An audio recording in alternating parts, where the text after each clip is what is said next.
Assalamualaikum warahmatullahi wabarakatuh. Saya Ebi Ulandari, NIM 1914-080031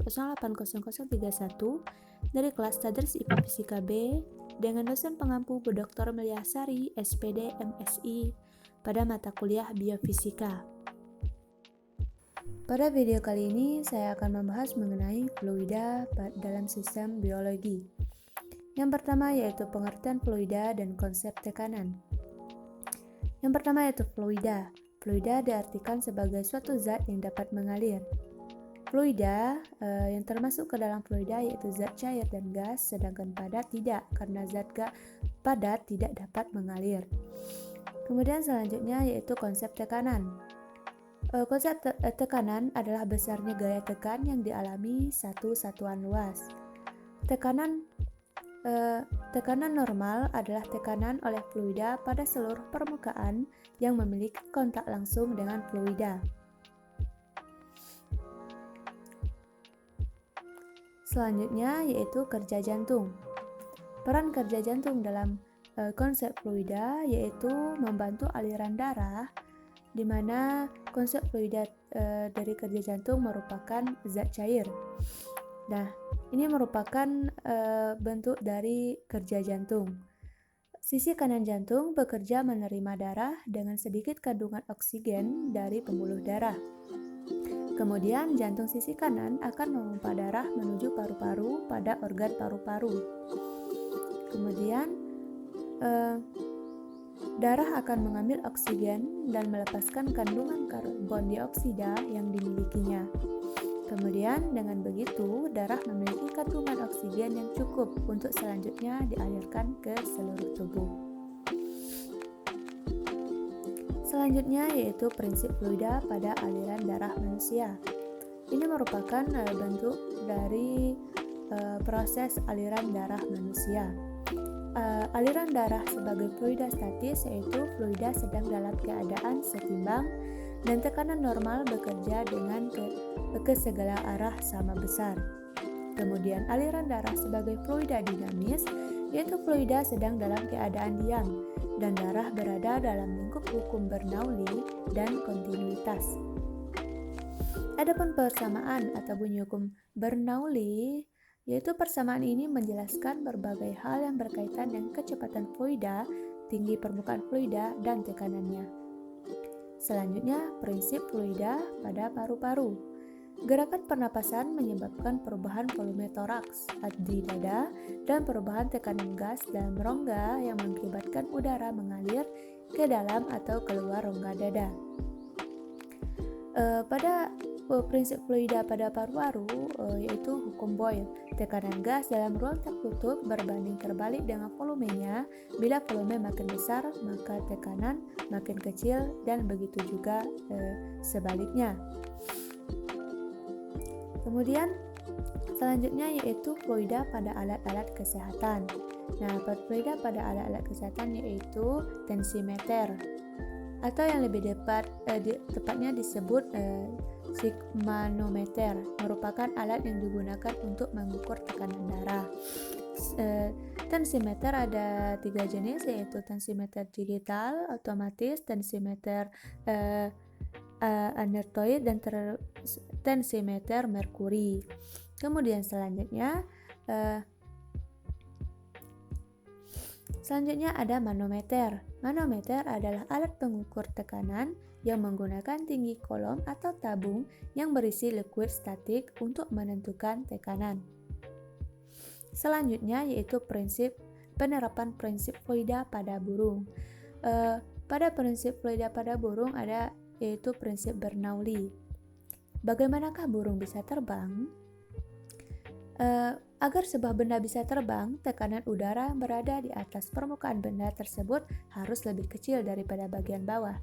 Jika diperhatikan airfoil yang dimiliki oleh burung, kita bisa melihat bahwa tekanan di bagian atasnya lebih kecil dibanding di bawahnya. Semakin cepat gerakan burung, maka akan semakin tinggi terbangnya. Cara untuk mempercepat gerakannya adalah dengan menggepakkan sayapnya lebih cepat. Nah, adapun bentuk dari sayap burung bisa kita lihat bentuk dari sayap burung di gambar slide ini, dan bentuk sayap burung didesain sedemikian rupa oleh sang pencipta agar bisa mengambil keuntungan dari prinsip Bernoulli. Bentuknya yang aerodinamis memungkinkan aliran fluida, atau dalam hal ini udara atau angin, di bagian atas lebih tinggi daripada aliran fluida di bagian bawah. Hasilnya, tekanan udara di bagian bawah sayap akan lebih besar dibanding tekanan udara di bagian atas sayap. Kemudian, dikarenakan hal tersebut, burung pun akan terangkat ke atas karenanya. Nah, selanjutnya yaitu kontinuitas pada ikan sumpit. Yang pertama yaitu bentuk tubuh. Dari ujung moncongnya hingga sirip, punggung hampir lurus. Warna ikan ini adalah putih atau keperakan dengan tubuh memiliki garis-garis hitam. Pada ikan sumpit biasanya garis-garis tersebut terdiri dari 5-7 garis dan memiliki mulut yang bentuk protasli dengan rahang bawah menonjol keluar. Dan selanjutnya, ukuran tubuhnya umumnya kecil, hanya sekitar 5-10 cm saja.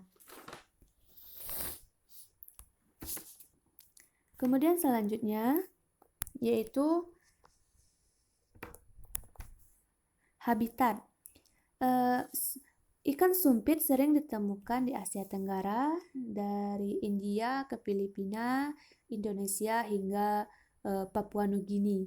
Kemudian ikan sumpit dalam pertanian hidupnya, dalam proses memangsa, ikan sumpit melakukan yaitu air disimpan dalam mulutnya di dekat insangnya, kemudian air yang berada di dalam mulut diluncurkan dan dengan menekan insangnya, lalu air akan mengalir melewati saluran di mulutnya sehingga lidah akan melesatkan air menuju target. Begitulah cara ikan sumpit mempertahankan hidupnya. Kemudian selanjutnya yaitu peran fluida dalam proses fotosintesis. Fluida yaitu dalam proses fotosintesis yaitu berupa air sangat dibutuhkan dalam proses fotosintesis. Adapun fluida dalam proses fotosintesis, mula-mula akar menyerap air yang diperlukan tanaman untuk proses fotosintesis. Dinding diserap oleh akar kemudian dialirkan menuju ke batang, lalu menuju ke daun.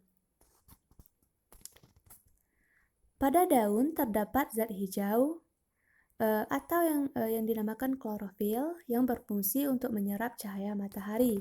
Sementara itu, udara yang mengandung karbon dioksida masuk ke dalam daun yang kemudian menyebar di antara sel-sel daun. Selain daunnya, pada daun akan terjadi proses kimia yang menghasilkan glukosa dan oksigen. Hasil fotosintesis berupa glukosa akan menjadi makanan tumbuhan, sedangkan oksigen akan dikeluarkan ke udara. Selanjutnya yaitu konsep-konsep fisika dalam proses naiknya air dari akar ke daun.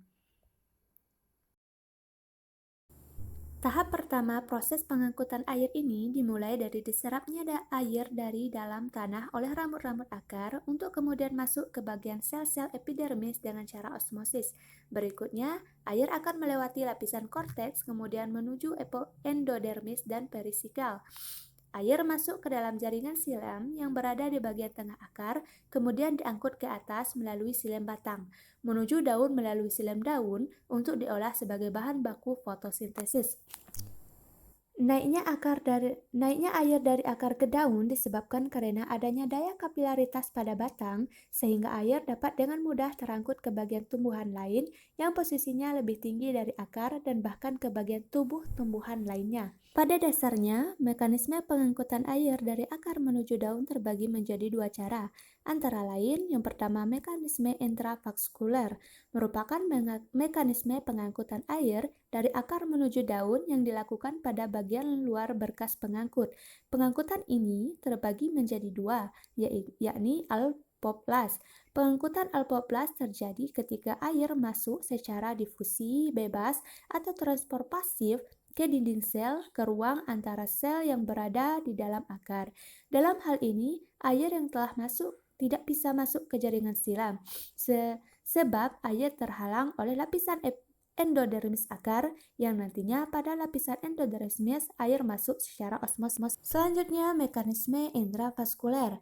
Mekanisme pengangkutan air secara intravaskuler dilakukan pada berkas pengangkut silem. Pada mekanisme ini yang memiliki bagian terpenting terutama dalam proses pengangkutan air dan mineral yakni sel-sel trakea. Ada beberapa hal yang menjadi air yang ada di dalam tanah dapat naik menuju daun, yaitu yang pertama adanya tekanan pada akar. Ketika proses penyerapan air terjadi, cairan yang ada pada sel rambut akan sedikit berkurang kendalanya sehingga sel bagian dalam dapat menyerap air pada rambut akar dengan mudah. Kemudian terjadinya kapalitas pada batang. Seperti yang diketahui bahwa silam adalah pembuluh kapiler yang ada pada tumbuhan. Dalam hal ini, sesuai dengan prinsip kapilaritas, air dapat naik dengan mudah melalui pembuluh. Selanjutnya, daya hisap pada daun. Air yang telah ada pada daun tidak selamanya tersimpan, namun diolah bahkan mengalami penguapan melalui stomata. Akibatnya, air yang berada pada dalam sel daun meningkat karena kekentalannya, sehingga dapat memicu sel pada daun untuk menyerap air dari pembuluh kayu. Hal ini terjadi secara terus-menerus mulai dari akar sampai dengan daun. Nah, demikianlah yang dapat saya review untuk materi fluida.